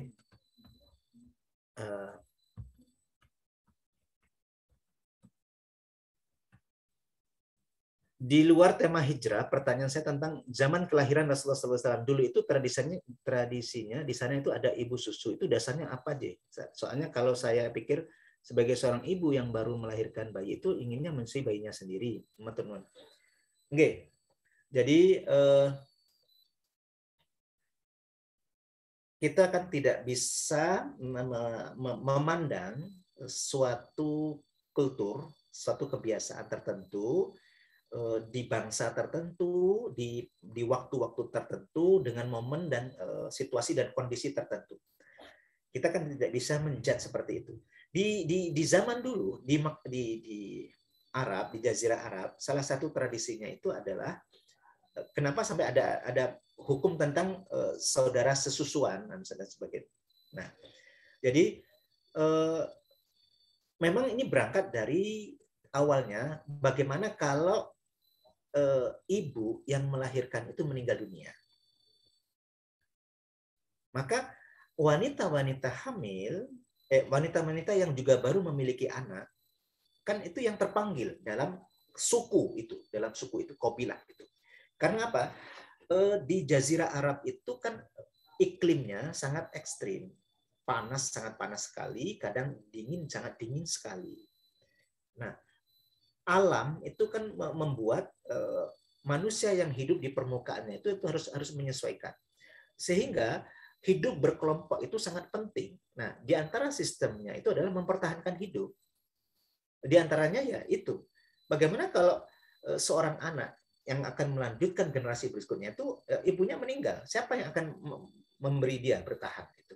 Maka salah satunya itu adanya ibu susuan itu. Nah, lalu ibu susuan ini pun menjadi tradisi, biasanya diminta mencari ibu susuan yang hidup di pedalaman, karena di pedalaman itu udaranya itu bersih, alamnya itu bersih, dan bahasanya itu masih fasih. Persislah kalau kita di kota saat ini, udaranya ya sudah punya polusi beginilah. Kalau hidup di desa itu lebih bersih begitu. Nah, tempat Rasulullah SAW, kampung Bani Sa'ad itu, ya tempat Rasulullah SAW itu dititipkan kurang lebih selama dalam rentang 5 tahun itu, Rasulullah SAW itu hidup di tempat kampung Bani Sa'ad itu dataran tinggi. Nanti ada foto-fotonya. Digambarkan kira-kira kampung tempat Rasulullah SAW itu kecil. Makanya Rasulullah SAW nanti kan bertemu kembali dengan saudara-saudara sesusuannya dan sangat dihormati saudara sesusuannya itu. Karena saudara sesusuannya itu termasuk kabilahnya yang nanti kalah dalam perang Hunain. Peristiwa perang Hunain. Itu bertemu lagi dengan saudara sesusuannya. Karena di antara tawanan itu ada yang mengatakan jangan menyentuh diriku karena aku adalah saudara pemimpinmu. Saudari pemimpinmu itu perempuan. Loh, dilihat oleh Rasulullah dan Rasulullah mengenal dia itu saudara sesusuannya. Langsung dia dimuliakan oleh Rasulullah, dipertemukan di hadapannya, lalu ditanyakan bagaimana keadaannya dan bagaimana dengan ibu susuannya, Halimah Sa'diyah, itu dia putri dari Halimah, ditanyakan ya. Lalu dia diberi hadiah oleh Rasulullah dan dipersilahkan pulang. Dibebaskan. Jadi ada momentum-momentum seperti itu. Nah, tujuan dari mendapatkan sesuatu itu adalah agar mendapatkan milieu dan kondisi yang baik begitu. Apakah ibunda dari Rasulullah SAW, yakni Aminah binti Wahab, tidak memberi susuan kepada Rasulullah? Oh, memberi susuan kepada Rasulullah. Menyusui Rasulullah SAW juga. Jadi yang menyusui pertama tentu ibunda beliau, lalu Suwaibah, lalu Halimah. Nah, jadi ada 2 orang yang menyusui Rasulullah SAW. Suwaibah dan Halimah. Kalau Halimah nanti masuk Islam. Nah, jadi ini sebagai gambarannya. Itulah bagian dari tradisi di sana. Tapi mungkin sekarang ya juga sudah tidak ada. Wallahu a'lam bishawab, masih ada atau tidak. Begitu ya, saya kurang mengerti nih. Kalau winengku niku Pak Dudin apa bapak napa ibu? Bapak Ustadz. Oh, bapak winengku nih, ngapunten. Bu winengku Ustadz matur nuwun. Bapak nggih. Masih ada satu itu, Ustadz.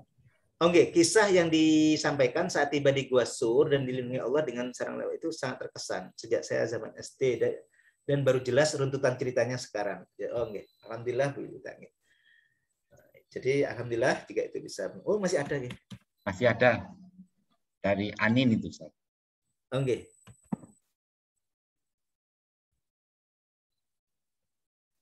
Oh, Isra Mi'raj. Ini Ya. Isra Mi'raj dulu sebelum hijrah. Terjadi Isra Mi'raj dulu sebelum hijrah. Itu jawabannya.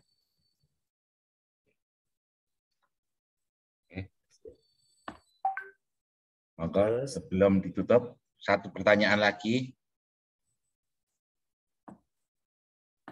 Oh, sampun. Sudah. Oh, iya. Yang di chat sudah. Oke. Jadi ke Madinah baru peristiwa Isra Mi'raj atau sebaliknya? Oh, Isra Mi'raj dulu. Bu Anindya, Ibu nih, Bu Anindya. Ibu. Jadi Isra Mi'raj itu terjadi setelah wafatnya Ummul Mukminin Khadijah radhiyallahu anha. Jadi istri pertama Rasulullah SAW itu wafat. Nah, lalu setelah itu ada peristiwa itu Isra dan Mi'raj. Nah, nanti setelah beberapa waktu nanti masih ada jeda waktunya tuh sampai sebelum benar-benar Rasulullah SAW diperintahkan untuk hijrah tadi. Makaten Bapak Ibu, semoga yang saya sampaikan pada hari ini kembali kepada kita sebagai ilmu dan bermanfaat. Aqulu qouli hadza astaghfirullah li wa lakum. Assalamualaikum warahmatullahi wabarakatuh. Waalaikumsalam warahmatullahi wabarakatuh. Oke, resum pada kajian pagi hari ini. Yang pertama adalah penetapan kalender Hijriah dilakukan dengan berdasarkan pada momen hijrahnya Rasulullah SAW dari Makkah ke Madinah. Kemudian yang kedua, peristiwa hijrah tersebut menjadi penanda dan pembeda antara yang hak dan yang batil. Dan yang ketiga, hijrah menjadi salah satu unsur pembentuk peradaban Islam yang dimaknai dengan meninggalkan semua yang dilarang Allah Subhanahu wa taala baik skala individu, keluarga maupun pada skala umat. Wallahu a'lam. Oke, alhamdulillah. Sekali lagi terima kasih pada Ustadz Ahmad Arif. Jazakallah khairan katsir atas tausiahnya Ustadz. Yang tadinya samar-samar menjadi semakin jelas Ustadz. Seperti kisah yang di Gua Sur tadi juga saya dulu ngerti ini ya mengono, oh ternyata seperti itu. Jadi alhamdulillah kisah tentang sirah Nabi ini benar-benar menambah wawasan kita dan semakin yakin bahwa Nabi Muhammad itu memang utusan Allah gitu. Sebelum ditutup Ustadz, nanti mohon didoakan ya. Ini ada beberapa dari teman-teman jamaah yang sedang sakit Ustadz. Yang pertama dari Bapak Bimo Buyut Reksono yang saat ini masih di ICU Ustadz. Kemudian ada Ibu Hajah Ilyati binti Zuharon. Yang ketiga Ibu Hajah Kakimah binti Zuharon. Alhamdulillah ini Ustadz ada 3 orang kakak beradik dari keluarga Zuharon yang ada di Zoom kita setiap Sabtu Ustadz. Kemudian yang keempat dari Ibu Hajah Supartini Sriono. Dan yang kelima adalah Ibu Hajah Nana Farhana binti Muhammad Turban. Nanti mohon didoakan Ustadz karena kebetulan kelima-limanya ini adalah jamaah aktif di Jomiyah Ngademiyati ini. Kemudian insya Allah yang akan hadir di Sabtu depan tanggal 27 November 2021 adalah Bapak Haji Harsoyo, mantan Rektor UI, insya Allah.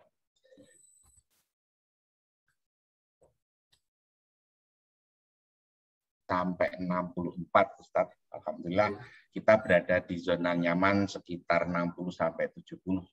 Insya Allah. Alhamdulillah. Sebelum ditutup seperti biasa, Pak Care, kita ambil dokumen ya. Kita foto dulu, nanti habis foto kita berdoa bersama mendoakan teman-teman kita yang sedang sakit. Monggo Bapak Ibu bisa ditampilkan pic-nya. Monggo.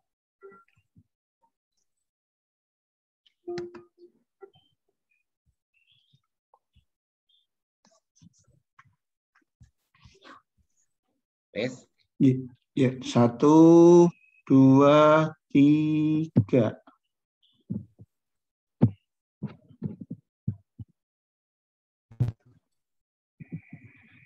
Iya. Satu lagi. Nah, oh, 3 slide. 1, 2, 3.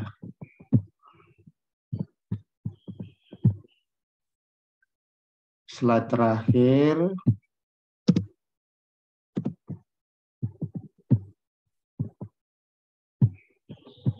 Satu, 2, 3. Sampun. Alhamdulillah. Moga Ustaz bisa dipimpin doanya, Nggih. Enggak Bapak Ibu, kita luruskan hati, kita mohon kepada Allah SWT agar kita senantiasa di dalam karunia Allah, kesehatan, ya, kita dapat menjalankan amanah usia kita masing-masing dengan sebaik-baiknya.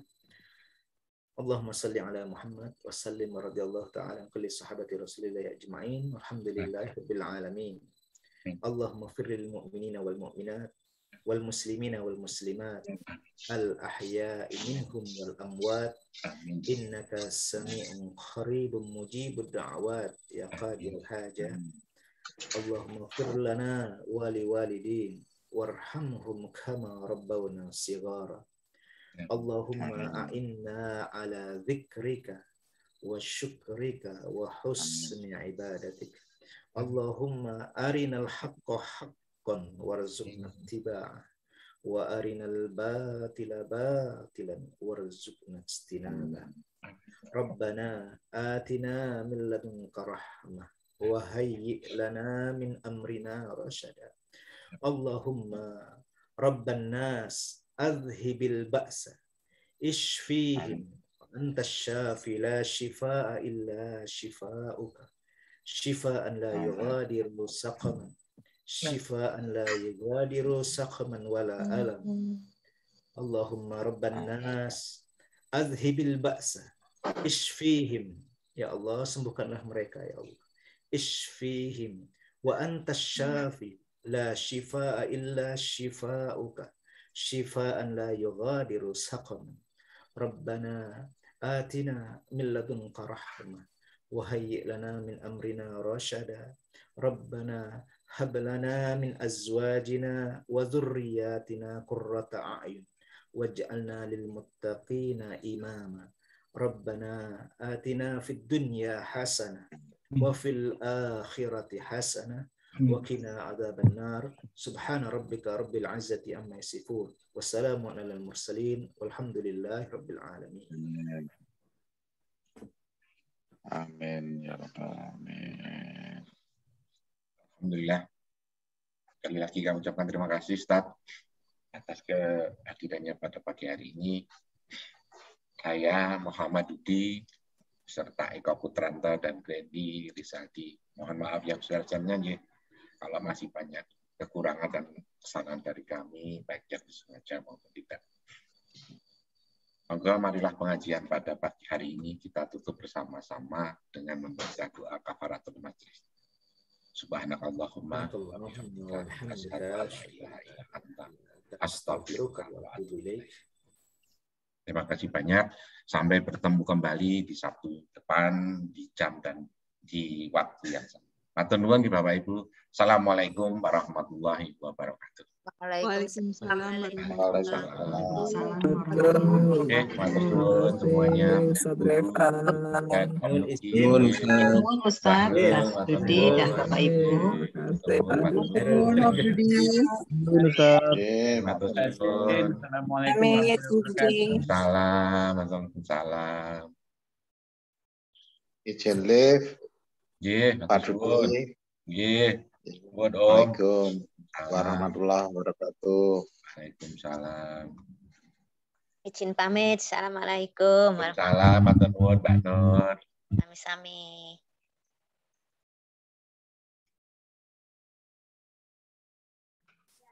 Amit nggih, Pak Dudi. Barakallah. Nggih, matur nuwun Om Oki.